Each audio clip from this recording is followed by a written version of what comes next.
Assalomu alaykum, kitobsevar kitobxonlar.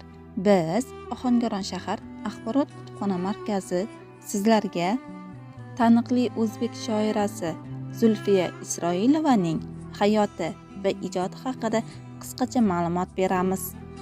Zulfiya Isroilova 1915-yilning 1-martida Toshkent shahrida Isroil temirchi oilasida tug'ildi. 1922-yildan 1931-yilgacha maktabda, so'ng 1931-1934-yillar orasida qizlar bilim yurtida tahsil oldi. Mehnat faoliyatini juda erta boshlagan shoira deyarli bir umr jurnalistika va nashriyot sohasida ishladi.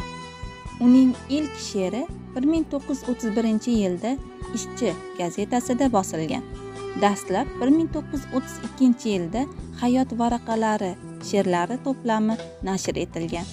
Shundan keyin uning Temir yo'l, she'rlar, Qizlar qo'shig'i 1939-yilda she'riy kitoblari e'lon qilingan.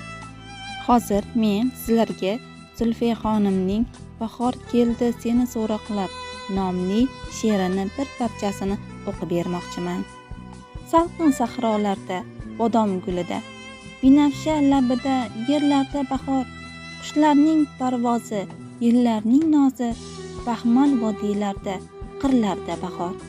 Qancha sevar eding bag'rim bahori, o'rik gullarining eding maftuni, har uyg'ongan kurtak hayot bergan kabi ko'zlaringga surtib o'pardim uni.